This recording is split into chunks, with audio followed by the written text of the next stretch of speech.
¿Alguna vez te has preguntado si lo que cantas en la iglesia realmente glorifica a Dios? ¿O si, sin saberlo, estás entonando palabras inspiradas por el enemigo?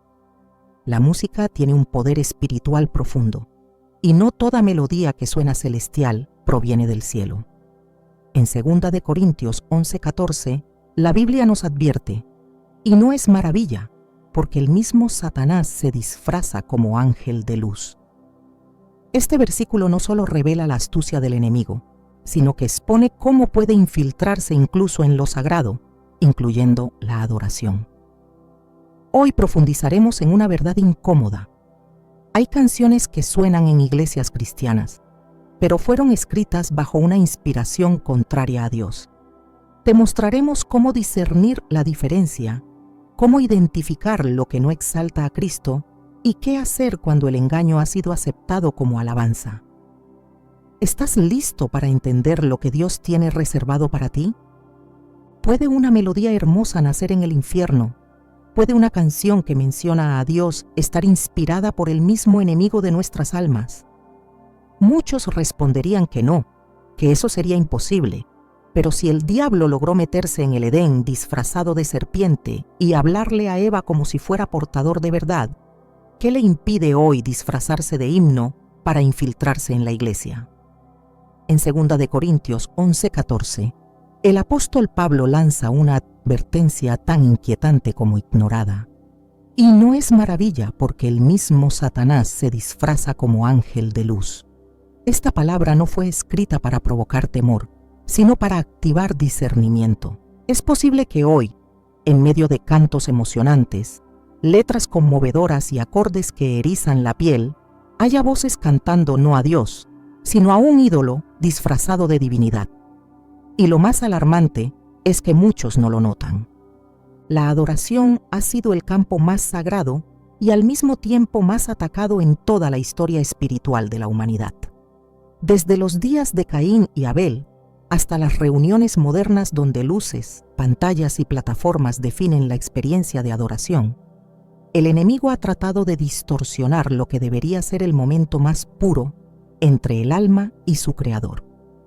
En Apocalipsis 4, Juan describe una escena del cielo en la que seres vivientes y ancianos no dejan de adorar día y noche, clamando: Santo, Santo, Santo es el Señor Dios Todopoderoso, el que era, el que es y el que ha de venir.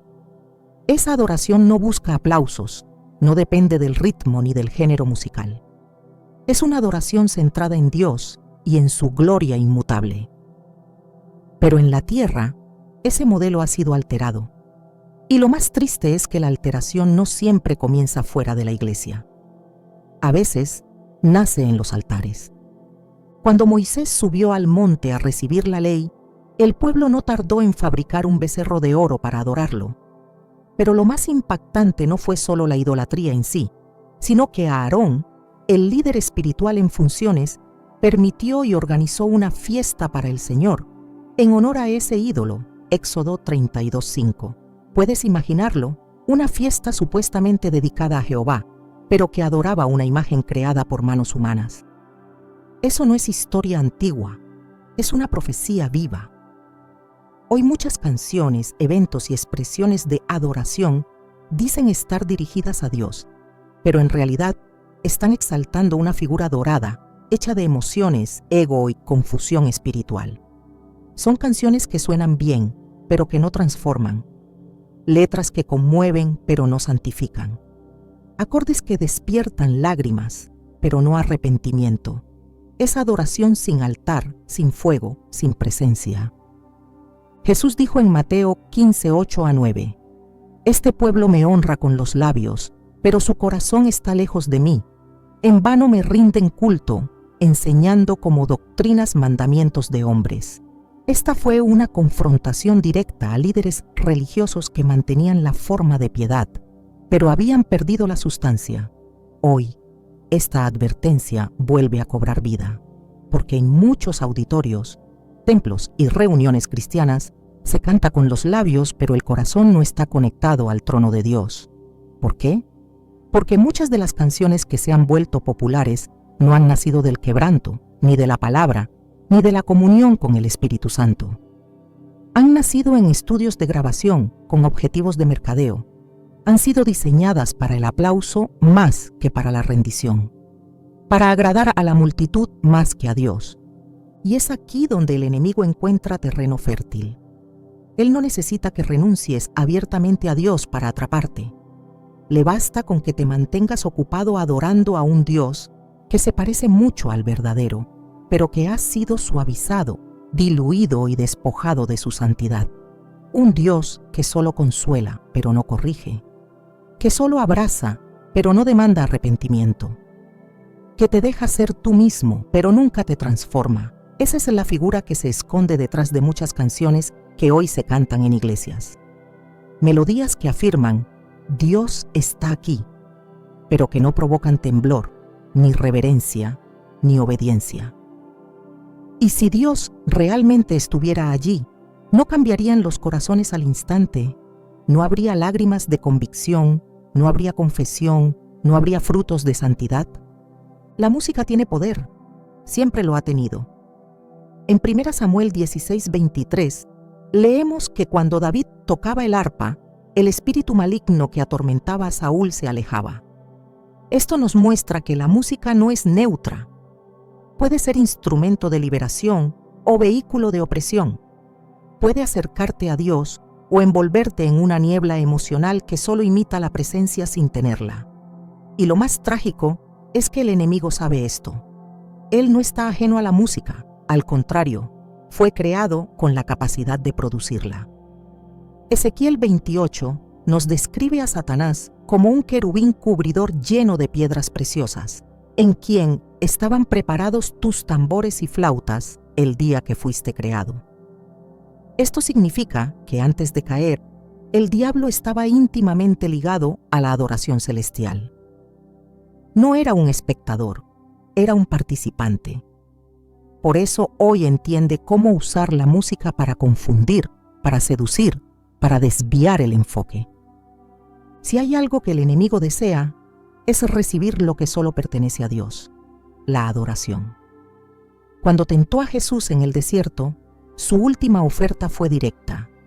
Todo esto te daré, si postrándote me adoras. Mateo 4:9. Esa petición revela su objetivo eterno.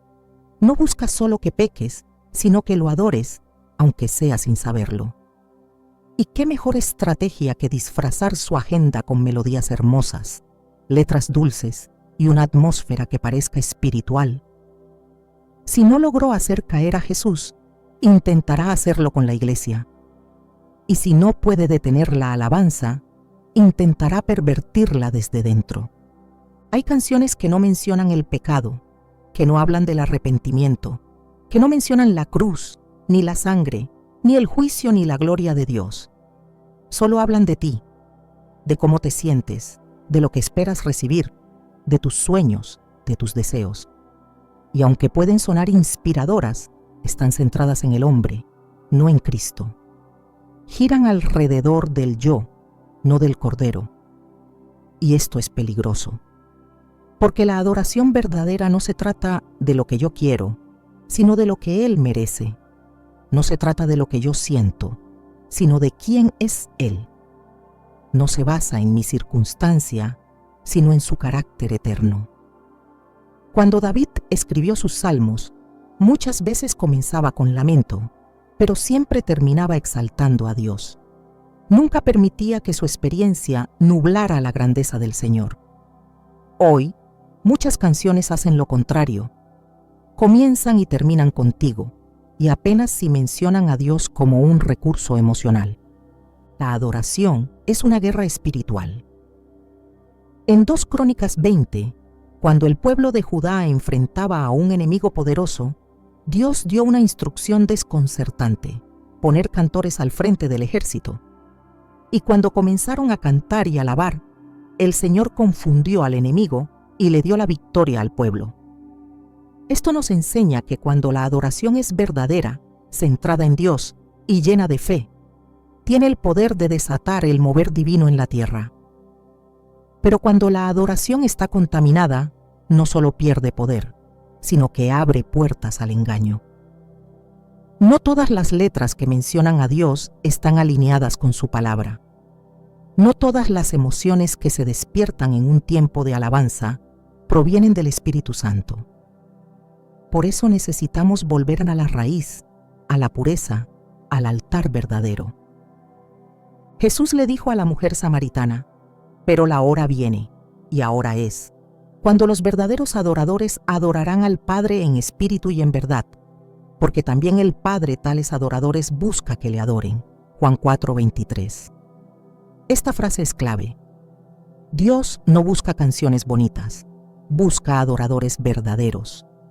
No busca talento vocal, sino corazones rendidos. No busca producción, sino presencia.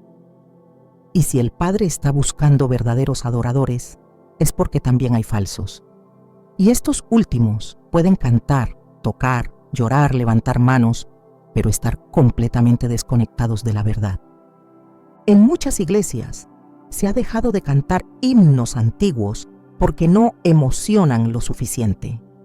Pero esos himnos estaban saturados de teología, de palabra, de verdad. En su lugar han entrado canciones que repiten frases vacías durante 10 minutos, sin profundidad ni fundamento. La repetición no es mala en sí misma. El Salmo 136 repite: porque para siempre es su misericordia en cada verso. Pero lo hace anclado en hechos concretos de la fidelidad de Dios. Hoy se repite: Dios está aquí, sin pies después de aquí. Sin preguntarnos si realmente lo está. Y si lo está, ¿por qué no hay quebranto? ¿Por qué no hay arrepentimiento? ¿Por qué no hay transformación? Dios no puede ser burlado. Él pesa las intenciones.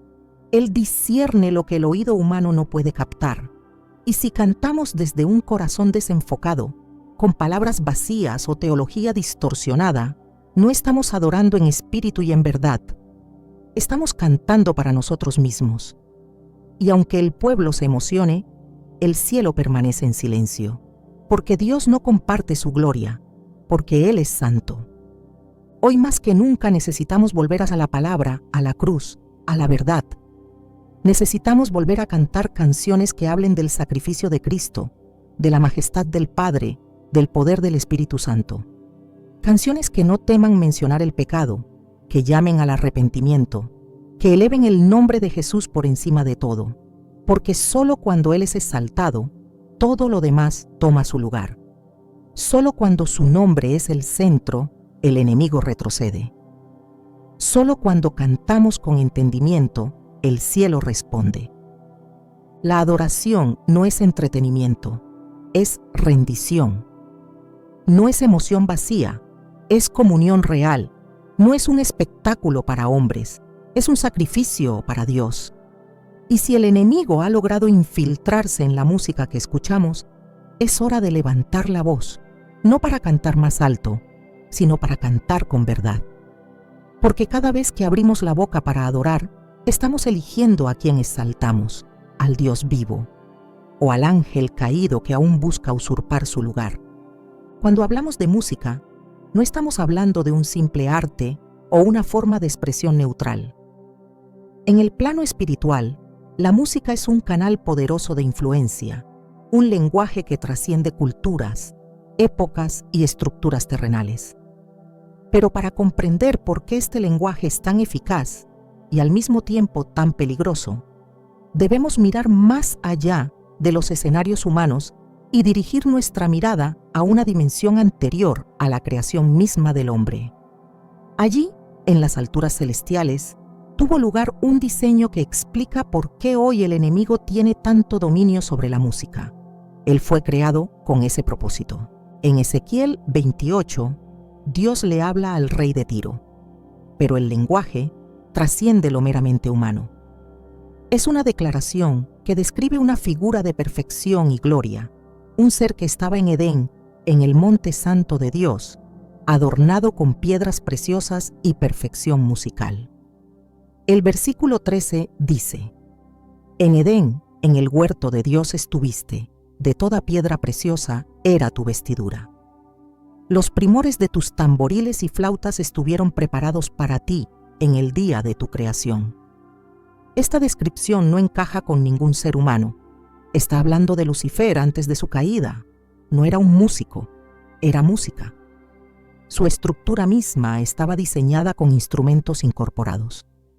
Era un ser creado para reflejar la gloria de Dios a través de la adoración, con la capacidad de emitir sonidos celestiales desde su interior. Su función era dirigir la alabanza, canalizar la exaltación al Creador y llenar los cielos con armonías que glorificaran a Dios. La caída de este ser no anuló su habilidad, pero sí corrompió su intención. Lo que una vez fue usado para exaltar a Dios, ahora busca robar esa gloria. Lo que antes se elevaba para adorar, ahora desciende para engañar. Isaías 14 refuerza este misterio. Allí se describe su orgullo, su ambición de tomar el lugar del Altísimo. Tú que decías en tu corazón, subiré al cielo, en lo alto, junto a las estrellas de Dios, levantaré mi trono. Seré semejante al Altísimo. Isaías 14, 13 a 14. Esta rebelión no fue con armas físicas, sino con un corazón corrompido por la vanidad. Un corazón que ya no quería reflejar, sino absorber la adoración. La música entonces dejó de ser un medio para dar gloria y se convirtió en un arma para atraerla hacia sí. Esta realidad espiritual sigue vigente. El enemigo, expulsado del cielo, no perdió su comprensión del poder de la adoración. Al contrario, la convirtió en su principal estrategia de manipulación. Y si fue capaz de tentar al Hijo de Dios ofreciendo reinos y gloria a cambio de adoración, ¿cuánto más buscará infiltrar la música en la iglesia para desviar el enfoque del pueblo de Dios? En Mateo 4, 8 a 9, Satanás le muestra a Jesús todos los reinos del mundo y le dice: todo esto te daré, si postrándote me adoras. Esta fue su máxima ambición revelada, ser adorado. Y para conseguirlo, no ofreció guerra ni castigo, sino esplendor y riqueza. Su método no fue el miedo, sino la seducción. Comprender que el diablo tiene origen musical no es una simple curiosidad teológica, es una advertencia urgente. Significa que su campo de mayor habilidad no es la destrucción visible, sino la persuasión sutil. Significa que su manera más efectiva de infiltrarse no es con gritos de odio, sino con armonías agradables. Él sabe cómo tocar las emociones humanas porque una vez supo cómo conmover los cielos. Sabe cómo crear atmósferas, cómo mezclar palabras con notas que estremecen el alma, cómo inspirar frases que parecen llenas de luz, pero están cargadas de oscuridad. Como en el principio, sigue disfrazado de ángel de luz. Y si el mundo secular ha sido un terreno fértil para este engaño, la iglesia no está exenta, porque donde hay adoración, hay intención. Donde hay melodía, hay mensaje. Y si la fuente de inspiración no es el Espíritu de Dios, entonces es otra. Pablo lo expresa con claridad en Efesios 5:19 cuando exhorta: hablando entre vosotros con salmos, con himnos y cánticos espirituales, cantando y alabando al Señor en vuestros corazones. La música espiritual verdadera nace del Espíritu, no del deseo de reconocimiento humano ni de la necesidad de impacto comercial. Es generada en lo profundo del corazón que ha sido redimido y busca únicamente exaltar al Rey. El enemigo sabe que no puede crear, pero puede imitar. No puede generar vida, pero puede deformar lo que Dios hizo. Por eso, su estrategia más efectiva no es reemplazar, sino corromper. No elimina la adoración, la redirige. No destruye la música, la manipula. Y muchas veces lo hace con tal habilidad que la diferencia no es perceptible a simple vista. Porque las notas siguen sonando bien, los arreglos siguen siendo atractivos y las letras, aunque suavizadas, aún mencionan a Dios. Pero ese Dios no es el Santo de Israel. Es una figura difusa, moldeada al gusto de quien canta. Es un Dios sin demandas, sin juicio, sin cruz. Este terreno es tan peligroso porque no se presenta como rebelión abierta. Se presenta como creatividad, se reviste de innovación, de relevancia cultural, de estrategia evangelística, pero en su esencia está desligado del propósito original. La música fue diseñada por Dios para ser un instrumento de comunión, para unir el cielo y la tierra, para levantar un altar invisible donde el alma se rinde, el espíritu se postra y la carne es silenciada. Pero cuando ese altar es reemplazado por un escenario, cuando la reverencia es sustituida por entretenimiento y cuando la gloria de Dios es opacada por la figura del artista, entonces ya no hay adoración.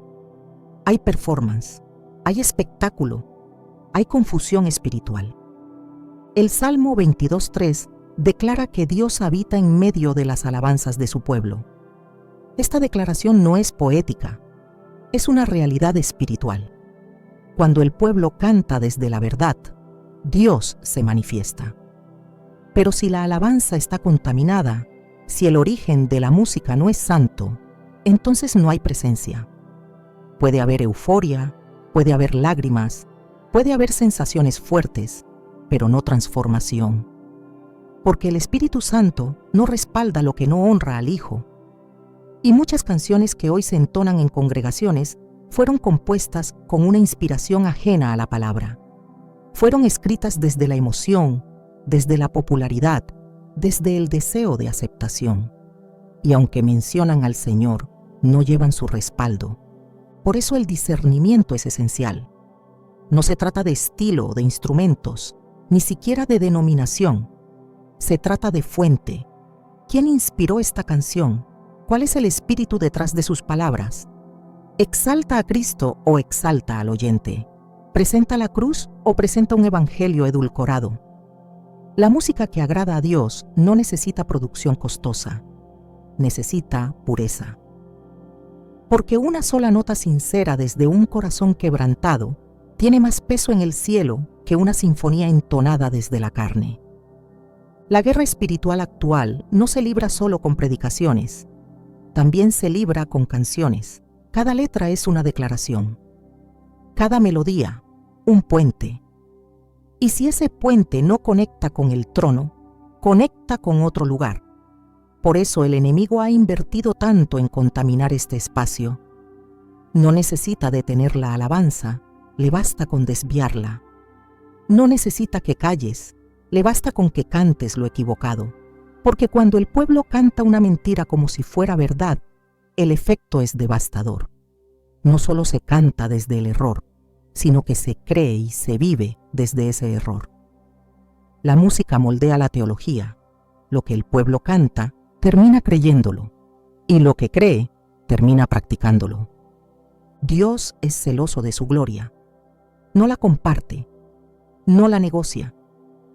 Y cuando la adoración deja de ser para Él, se convierte en idolatría, aunque se realice dentro de un templo. El tabernáculo fue diseñado con precisión. Todo lo que ocurría allí tenía un orden, un propósito, una santidad. El incienso, las vestiduras, los instrumentos, todo estaba consagrado. Hoy, cuando entramos en un tiempo de adoración, deberíamos recordar que estamos accediendo a un lugar santo, que cada acorde, cada palabra, cada sonido debe ser ofrecido como sacrificio. Y si el fuego no viene de lo alto, entonces el altar permanece frío, aunque el auditorio esté lleno. El enemigo no puede soportar una iglesia que canta desde el Espíritu. Porque cuando el pueblo adora en verdad, las cadenas se rompen, los yugos caen y el cielo desciende. Por eso, hará todo lo posible por infiltrar su diseño, por disfrazar su estrategia, por alterar la atmósfera. Su especialidad no es el ruido, es la sutileza. Y su campo de acción favorito es aquel donde hay apariencia de piedad, pero ausencia de verdad. La música no es un accesorio, es una arma, es un canal, es una ofrenda. Y si no es dirigida al trono de Dios, inevitablemente será desviada hacia otro altar. Por eso es vital recuperar el entendimiento espiritual de lo que significa adorar con música. No es una parte del culto, es el corazón del encuentro. No es una antesala para el mensaje, es un mensaje en sí misma. Y si ese mensaje no proclama a Cristo, no confronta el pecado, no llama a la santidad, entonces su origen está en duda. La Iglesia fue llamada a ser luz, y esa luz debe brillar también en su música. No basta con cantar bonito. Es necesario cantar con entendimiento, con discernimiento, con verdad, porque la melodía puede emocionar, pero solo la verdad puede liberar. Y donde está el Espíritu del Señor, allí hay libertad. Libertad para adorar con pureza, libertad para cantar con conciencia, libertad para resistir las imitaciones que el enemigo ha preparado con tanto cuidado. Hoy, más que nunca, debemos regresar al diseño original, a ese lugar donde la adoración no era para entretener, sino para consagrar, a ese sonido que no buscaba audiencia, sino redención. Porque solo cuando el sonido del cielo invade la tierra, el infierno tiembla. Y solo cuando la Iglesia canta con voces alineadas al Espíritu, el enemigo huye. Hay palabras que acarician el alma, pero en su dulzura ocultan veneno.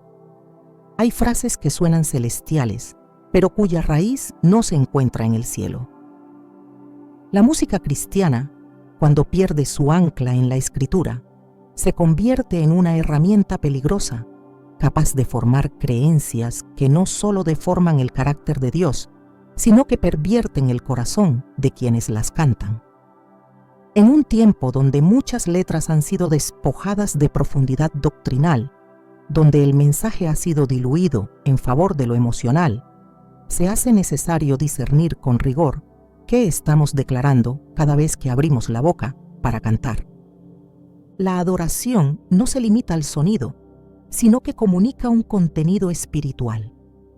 Cada letra actúa como una semilla. Si es fiel a la palabra, producirá fruto de verdad, obediencia y reverencia. Pero si es ajena al consejo divino, germinará confusión, egocentrismo y desvío. Jesús dijo en Mateo 12:34, de la abundancia del corazón habla la boca. Pero también podríamos decir, de la abundancia de la letra canta la congregación. Lo que se canta se memoriza.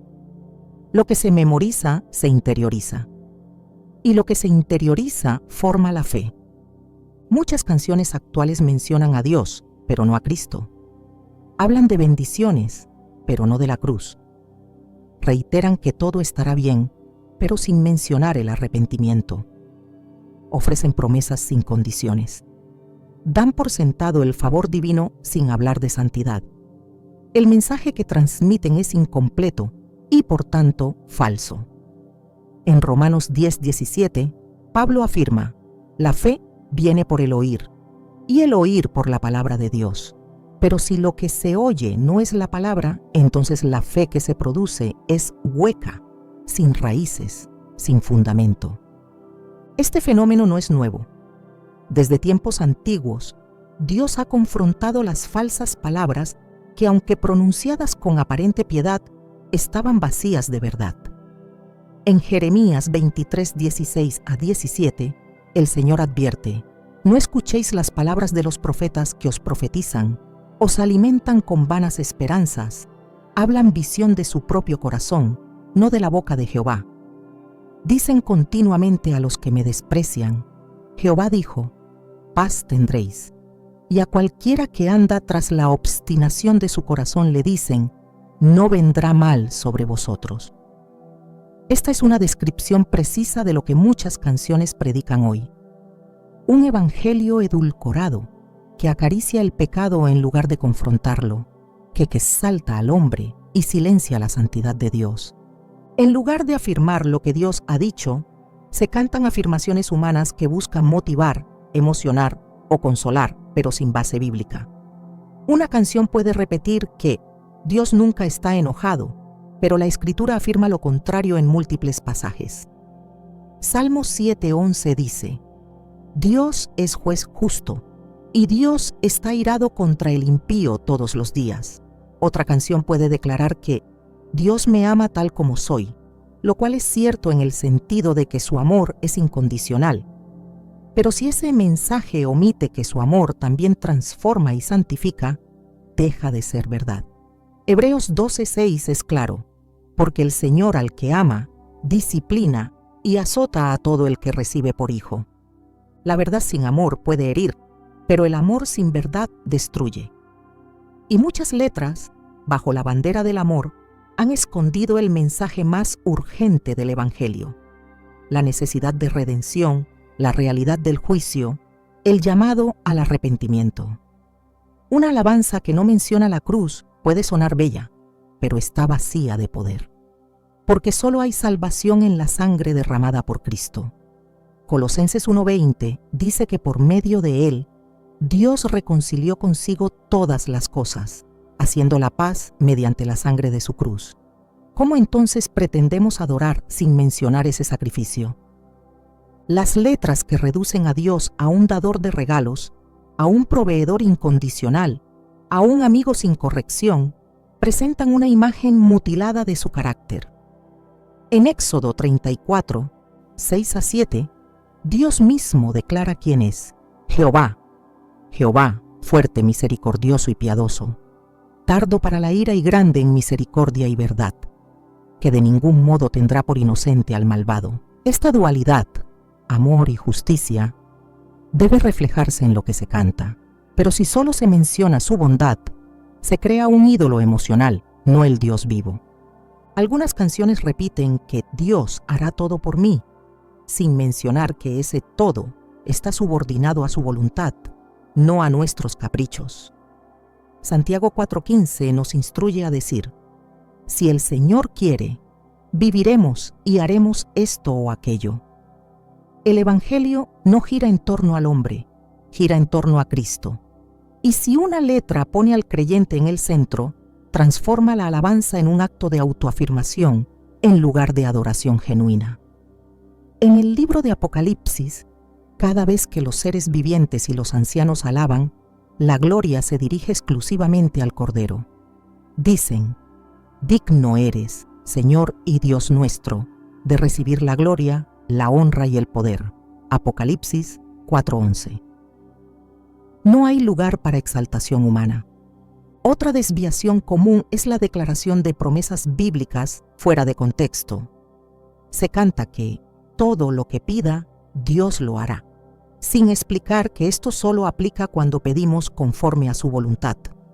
1 Juan 5:14 lo deja claro, y esta es la confianza que tenemos en Él, que si pedimos alguna cosa conforme a su voluntad, Él nos oye. Sacar promesas de su marco doctrinal es tan peligroso como negar la verdad, porque crea una expectativa falsa, y cuando esa promesa no se cumple, la fe se debilita. Al cantar estamos proclamando teología. Cada verso es una declaración doctrinal.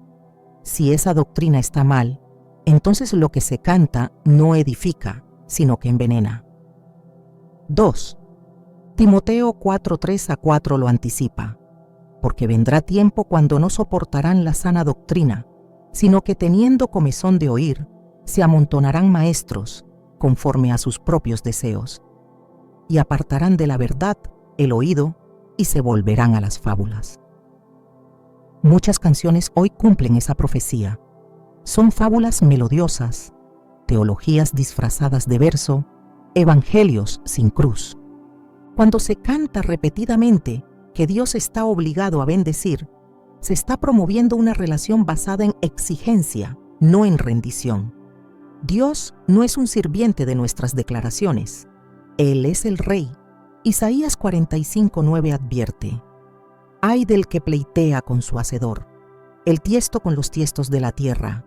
Dirá el barro al que lo labra: ¿qué haces?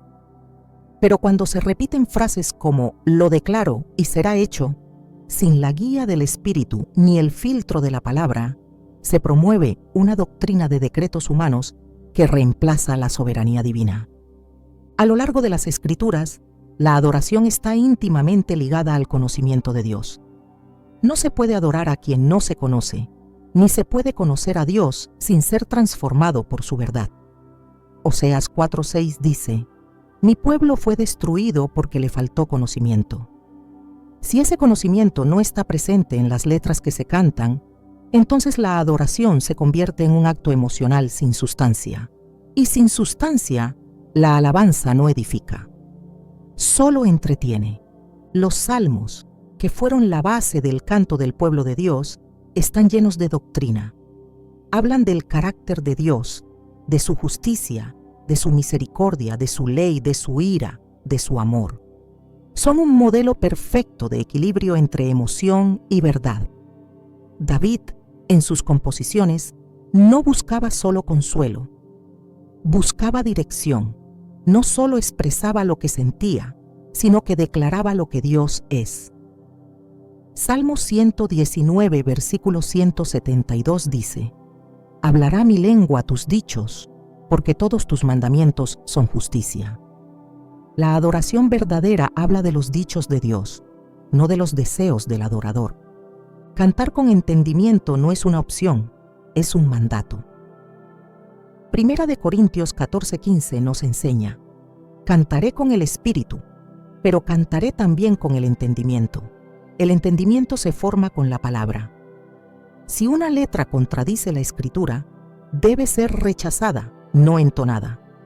Porque cada vez que se canta una mentira como si fuera verdad, se está colaborando con el engaño. Y donde hay engaño, hay oscuridad. Y donde hay oscuridad, la presencia de Dios no se manifiesta. La música tiene la capacidad de unir generaciones, culturas y emociones. Pero su objetivo en el reino es uno solo: exaltar la verdad del Evangelio. Cuando esa verdad es reemplazada por frases ambiguas, por declaraciones emocionalmente atractivas pero teológicamente vacías, entonces la música deja de ser un canal de revelación y se convierte en una trampa de confusión. La adoración debe ser espejo de la gloria de Dios, no un reflejo distorsionado de nuestros deseos. Por eso, cada letra debe ser examinada con rigor bíblico. No basta con que emocione, no basta con que suene bien, tiene que ser verdad, porque Dios no habita en la mentira, habita en medio de la alabanza que brota de un corazón quebrantado y una boca que proclama su palabra con fidelidad. Cantar es más que un acto artístico, es un acto espiritual, y lo espiritual, cuando no está alineado con Dios, inevitablemente se convierte en puerta de error. La adoración no puede sostenerse únicamente en lo que sentimos, porque lo que sentimos cambia. Cambia con el estado de ánimo, con las circunstancias, con la temperatura del ambiente o con la melodía de fondo. Y si la adoración depende de eso, entonces ya no se llama adoración, se llama emoción. En el fondo, lo que ha invadido muchos espacios que llevan el nombre de alabanza no es otra cosa que un sentimentalismo disfrazado de espiritualidad. Un momento donde se busca llorar, temblar, estremecerse, pero no necesariamente arrepentirse. Un espacio donde la verdad queda suspendida, porque lo que interesa es la sensación que produce la atmósfera, no la transformación que provoca la palabra. El problema no está en sentir. El problema es edificar sobre el sentir, porque la emoción puede acompañar lo genuino, pero jamás debe dirigirlo. Cuando se convierte en la brújula, termina guiando al pueblo a experiencias huecas que se repiten como rituales sin alma. En lugar de elevar el corazón hacia Dios, nos ancla a nosotros mismos, nos hace adictos al estímulo, nos convierte en consumidores de momentos intensos, pero no en adoradores verdaderos. Y en ese vacío de discernimiento, el enemigo encuentra la oportunidad perfecta, porque donde hay búsqueda de emoción sin fundamento, hay terreno fértil para el engaño. Jesús advirtió con claridad lo que el Padre busca: adoradores en espíritu y en verdad. No dijo en espíritu y en ambiente, ni en espíritu y en sensaciones, ni en espíritu y en lágrimas. Dijo en espíritu y en verdad. Sin esa verdad como columna vertebral, lo que se produce es una adoración rota, inclinada hacia los impulsos del alma. Y el alma puede ser profundamente movediza. El alma puede llorar por una canción que no honra a Dios. El alma puede estremecerse con una melodía que no glorifica al Creador.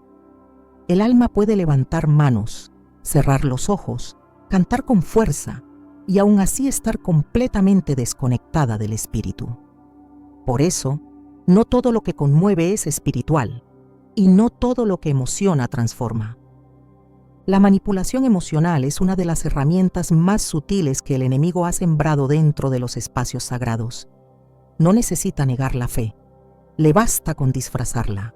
Le basta con suavizarla, con entretenerla, con diluirla hasta que ya no tenga filo. Le basta con hacerla tan cómoda que deje de confrontar.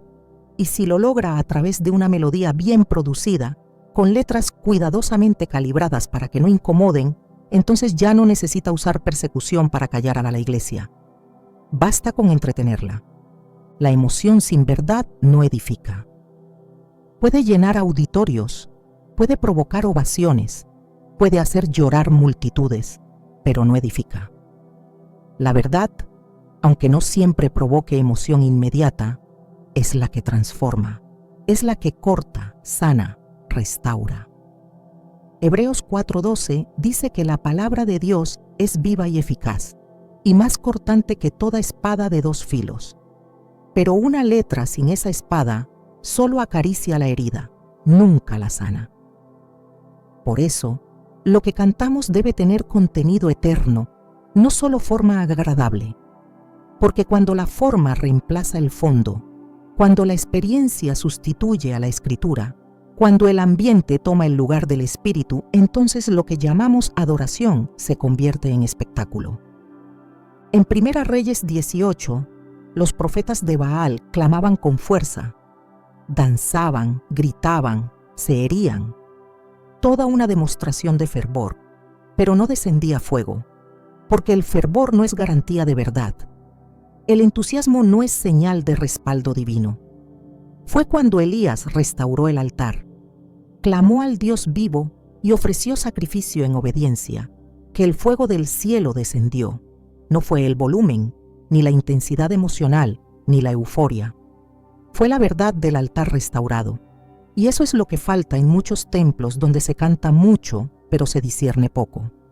Faltan altares, sobran escenarios, faltan verdades que duelan, sobran frases que seducen. La generación actual ha aprendido a consumir adoración como si se tratara de un producto más. Se escogen canciones por cómo suenan, no por lo que dicen. Se juzga la presencia de Dios por la intensidad de la atmósfera, no por la santidad que provoca. Se define el mover del espíritu por cuantos lloran, no por cuantos se arrepienten. Pero Dios no habita en la lágrima, habita en la verdad. Y si no hay verdad, las lágrimas se evaporan sin dejar fruto. La adoración bíblica siempre estuvo ligada a la obediencia. No se trataba solo de cantar, se trataba de vivir rendido. Cuando el pueblo de Israel ofrecía sacrificios, no bastaba con la forma. Dios demandaba un corazón íntegro. En Amós 5:23-24, el Señor declara: «Quita de mí la multitud de tus cantares, pues no escucharé las salmodias de tus instrumentos. Pero corre el juicio como las aguas, y la justicia como impetuoso arroyo».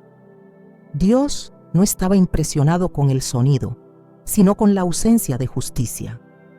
No rechazó la música por ser música, sino por ser hueca, desligada de una vida recta. Hoy muchas melodías bellas están cargadas de esa misma desconexión. Se cantan sin integridad. Se producen para el mercado, no para el altar. La distorsión de la adoración comienza cuando se define éxito por respuesta emocional. Cuando un canto se evalúa por cuántas emociones provoca, no por cuánto revela del carácter de Dios. Cuando se transforma en un vehículo de autoafirmación, en lugar de un instrumento de rendición.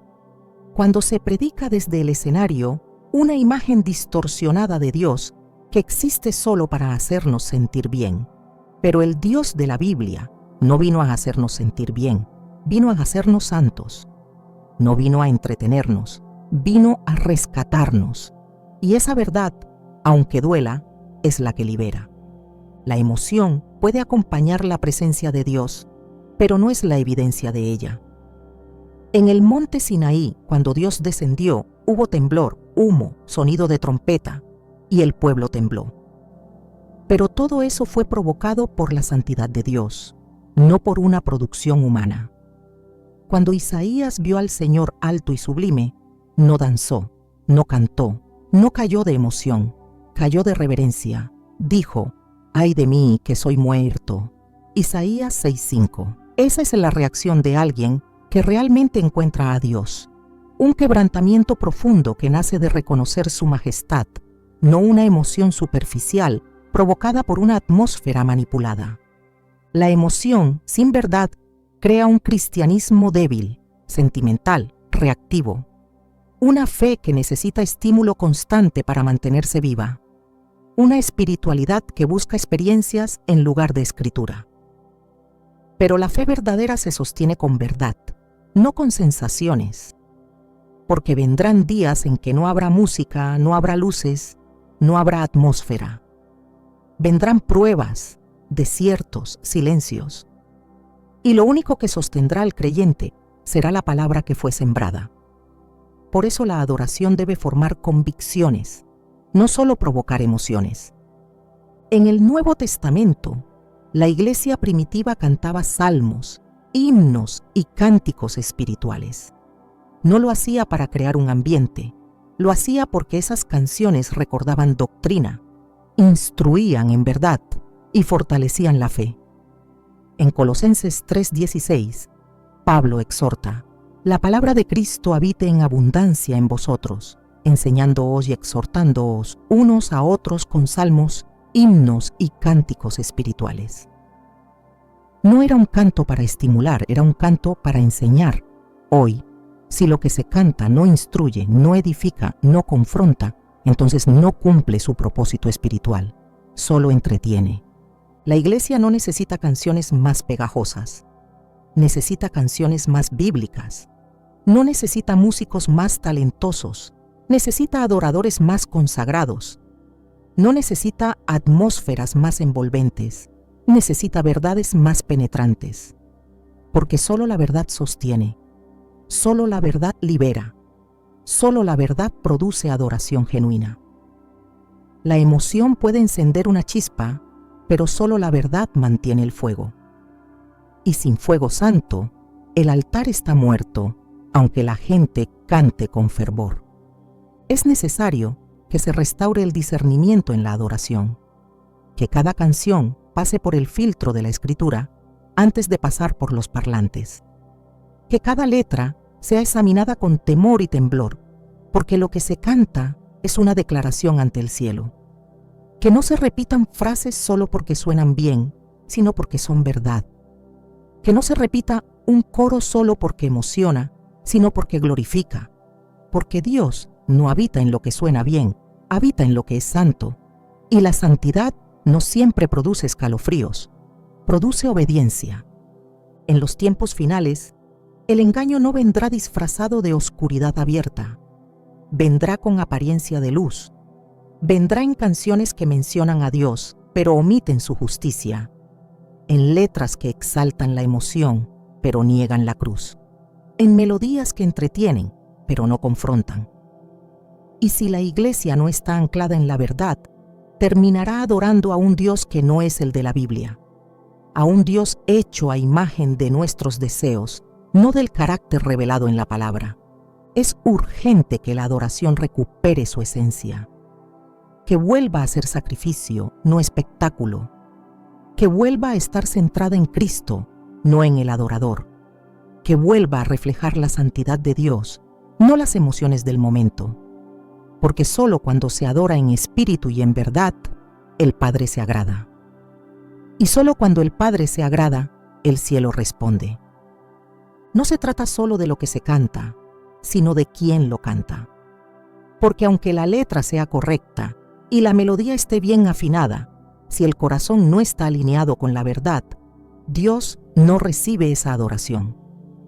La adoración aceptable no es solo una cuestión de sonido, es una cuestión de integridad. No basta con levantar las manos, cerrar los ojos y repetir frases hermosas.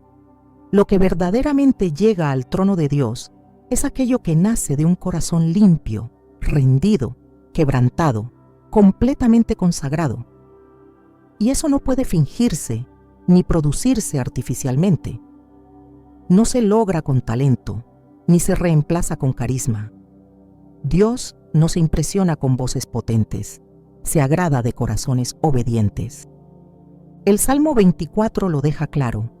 ¿Quién subirá al monte de Jehová? ¿Y quién estará en su lugar santo? El limpio de manos y puro de corazón, el que no ha elevado su alma a cosas vanas, ni jurado con engaño. Esta pregunta no está dirigida al que canta bien, sino al que vive bien, al que honra a Dios en lo secreto, al que no busca usar la adoración como un medio para obtener visibilidad, sino como una expresión de amor genuino, porque la verdadera adoración comienza mucho antes de que se toque el primer acorde. Comienza en la vida privada, en la decisión de caminar en santidad, en la renuncia diaria al pecado. Cuando el corazón del adorador está dividido, su adoración también lo está. Y aunque los labios pronuncien el nombre de Dios, el cielo permanece en silencio. Porque Dios no recibe ofrendas contaminadas, no recibe sacrificios de labios mientras el corazón permanece lejos. Jesús reprendió esta hipocresía con firmeza al citar a Isaías. Este pueblo de labios me honra, mas su corazón está lejos de mí. Esa distancia no se mide en metros, sino en fidelidad. Porque donde no hay fidelidad, no hay comunión.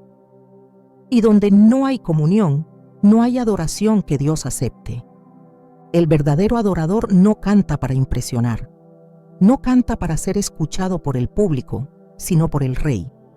No busca destacar, busca desaparecer.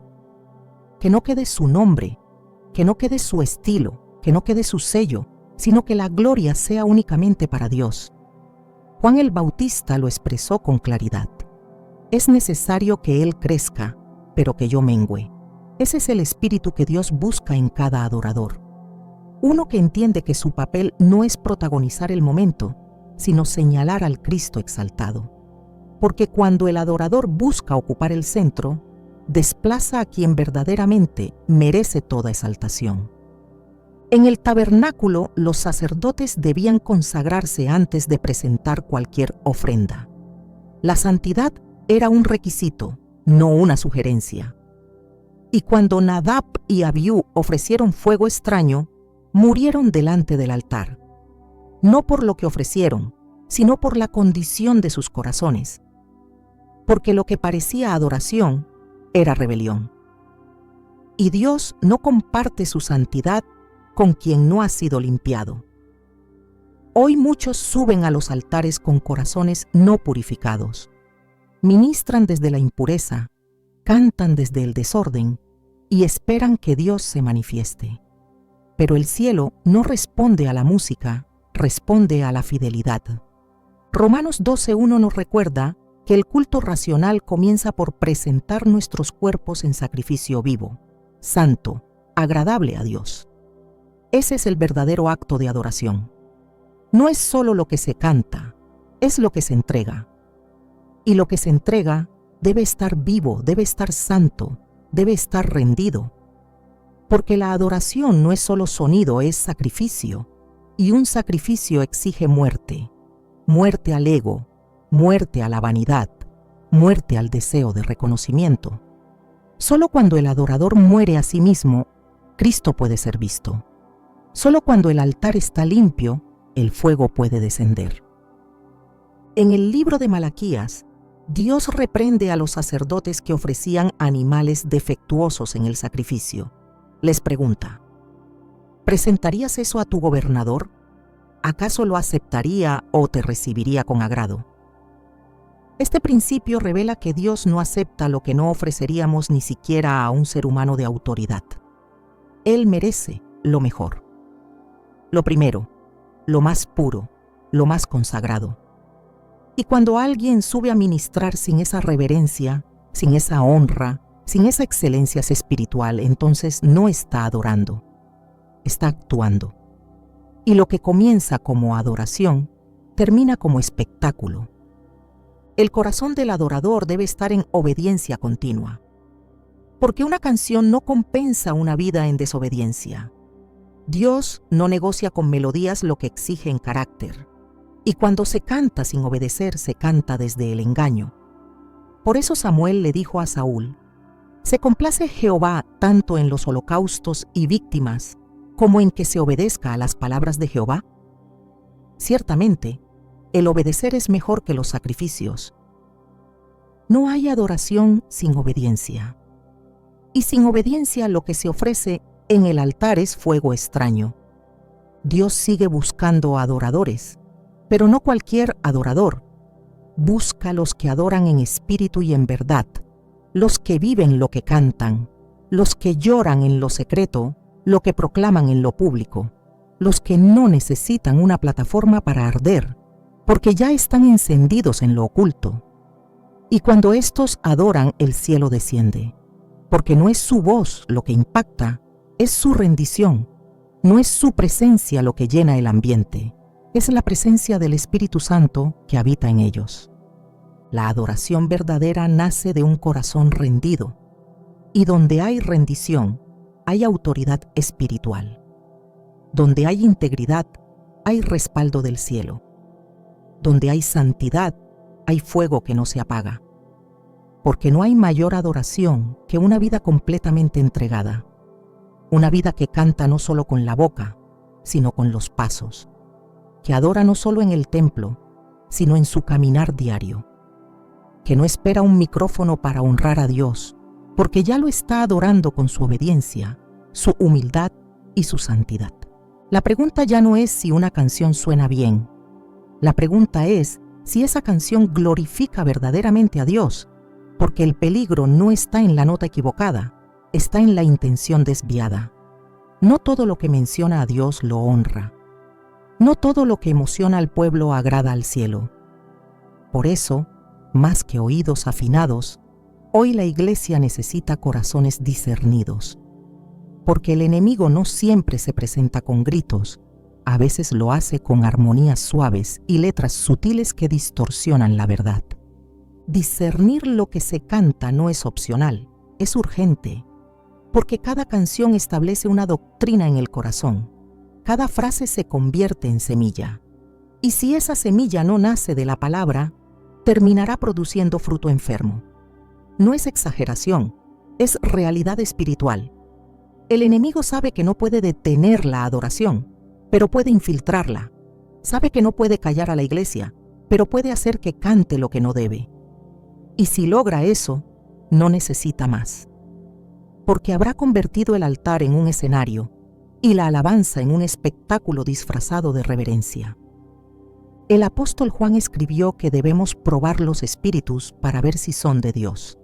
Eso también se aplica a las canciones. No basta con que estén de moda, no basta con que estén bien producidas, hay que probarlas, hay que medirlas con la Escritura. Porque si no son fruto del Espíritu, entonces hay otra fuente detrás. Y una fuente contaminada puede arrastrar a toda una congregación hacia un error bien entonado. Por eso Pablo exhorta a que la palabra de Cristo habite en abundancia y que desde esa abundancia surjan los cánticos espirituales. No desde la emoción, sino desde la verdad. Hay canciones que, aunque tienen forma cristiana, están vacías de contenido espiritual. Repiten frases que suenan profundas, pero que no dicen nada. Usan el nombre de Dios, pero no revelan su carácter. Emplean el lenguaje de la fe, pero lo vacían de doctrina. Son como copas decoradas que no contienen vino, y el problema no es solo que estén vacías. El problema es que se siguen sirviendo cada domingo, y el pueblo bebe de ellas sin notar que su espíritu se está debilitando, porque lo que no alimenta termina enfermando, y lo que no proviene de Dios termina alejando de Él, aunque lleve su nombre. Jesús dijo que el árbol se conoce por su fruto. Las canciones también. Una canción que exalta a Dios produce humildad, convicción, rendición. Una canción que exalta al hombre produce orgullo, emoción pasajera, enfoque en uno mismo. Y aunque ambas pueden sonar similares, sus efectos son radicalmente distintos. La adoración verdadera lleva al quebranto, no a la exaltación personal. Nos recuerda que somos polvo y que solo por gracia podemos entrar al lugar santo. Nos confronta con la cruz, nos alinea con el carácter de Cristo, nos lleva a mirar al cielo, no al espejo. Discernir lo que se canta implica hacerse preguntas incómodas. ¿Qué dice esta letra sobre Dios? ¿Refleja su santidad, su justicia, su misericordia, su soberanía? ¿Habla de la cruz, del arrepentimiento, del señorío de Cristo? ¿O simplemente menciona bendiciones, promesas, frases repetitivas sin fundamento bíblico? Una canción que glorifica a Dios no necesita adornarse con lenguaje rebuscado. Necesita verdad, necesita pureza, necesita estar centrada en Él, no en lo que podemos obtener de Él, porque Dios no es el medio, es el fin. Y la adoración que Él recibe no es la que entretiene a la iglesia, es la que exalta su nombre. En tiempos donde la música ha sido mercantilizada, donde la industria ha invadido los templos, el discernimiento se vuelve escudo, porque ya no todo lo que se canta en una iglesia viene del cielo. Muchos temas fueron escritos para vender, no para ministrar. Fueron creados para complacer al oído humano, no para provocar reverencia. Y si el pueblo no afina su discernimiento, terminará cantando canciones compuestas desde la carne, pero recibidas como si fueran del Espíritu. Y eso no solo confunde, sino que endurece el corazón, porque acostumbra al creyente a recibir sin examinar, a repetir sin entender, a emocionarse sin ser transformado. El Espíritu Santo nunca inspirará una canción que contradiga la palabra que Él mismo reveló. Por eso, lo primero que debemos hacer al escuchar una letra es ir a la Escritura. Si no resuena con el Evangelio, si no concuerda con la verdad de Cristo, entonces no importa cuán hermosa sea, debe ser rechazada. Porque lo que se canta se proclama, y lo que se proclama forma creencias, y lo que creemos determina cómo vivimos. Una iglesia que canta error vivirá en error, pero una iglesia que canta verdad será edificada en poder. Hay letras que llaman a confiar en Dios, pero sin mencionar su soberanía. Hay otras que prometen milagros, pero sin mencionar la cruz. Algunas repiten que somos hijos, pero no hablan de obediencia. Y otras exaltan la libertad, pero omiten la santidad. Todo eso suena bien, pero si no está completo, es peligroso. Porque una verdad a medias es una mentira completa. Y el enemigo no necesita que cantes falsedad abierta. Le basta con que cantes una parte y omitas la otra. Porque donde falta la verdad completa, también falta la gloria. Lo que se canta debe ser evaluado con temor de Dios, porque cuando la iglesia canta, el cielo escucha. Y también el infierno. Cada palabra es una declaración espiritual. Por eso, si no estamos seguros de que una canción glorifica al Señor, es mejor no cantarla. Porque en el mundo espiritual no hay neutralidad. O edificamos o destruimos, o avanzamos en verdad, o retrocedemos en error. Y una sola canción, cantada desde la ligereza, puede abrir una grieta que luego será difícil cerrar. Volver al discernimiento es volver al altar. Es volver a preguntarle al Espíritu Santo qué le agrada. Es dejar de repetir lo que todos cantan y empezar a cantar lo que el cielo respalda. Es dejar de elegir por moda y empezar a elegir por verdad. Porque el objetivo no es llenar de sonidos el templo, es llenar el templo de su presencia. Y esa presencia solo se manifiesta cuando la adoración es limpia, santa, verdadera, centrada en Cristo, saturada de palabra, ofrecida desde la obediencia. El enemigo escribió muchas canciones, y lo más trágico no es que el mundo las cante. Lo más trágico es que algunas han llegado al altar. Por eso, la iglesia debe despertar. Ya no se trata de cantar más fuerte, se trata de cantar con entendimiento.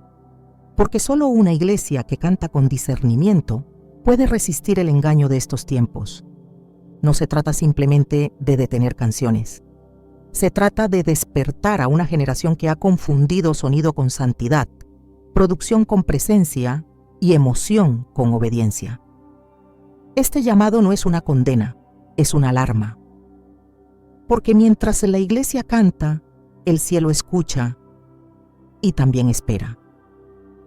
Espera que la adoración deje de girar en torno a las preferencias humanas y vuelva a ser una respuesta profunda al carácter de Dios. Espera que los altares se limpien no solo del pecado evidente, sino del descuido espiritual. Porque lo que muchos llaman adoración, el cielo lo ve como ruido. Y lo que muchos aplauden por excelencia musical, el espíritu lo ignora por carencia de verdad. No podemos seguir ofreciendo fuego extraño con manos distraídas. No podemos seguir produciendo sonidos que entretienen a los hombres mientras deshonran al Dios que decimos amar. Este es el tiempo de volver al corazón de la adoración, no como estilo ni como género, sino como un acto radical de rendición, un acto que rompe el ego, que expulsa la vanidad, que restaura la reverencia. Porque la música que verdaderamente estremece el cielo no es la que emociona a multitudes, sino la que nace de corazones crucificados. Corazones que entienden que cantar no es una forma de expresión, es una declaración de guerra, porque en cada letra que se eleva, se proclama a quién se sirve, y el enemigo lo sabe. Por eso este no es un guión más, es una confrontación con el altar, con lo que permitimos, con lo que repetimos sin discernir, con lo que entregamos a Dios sin revisar su procedencia.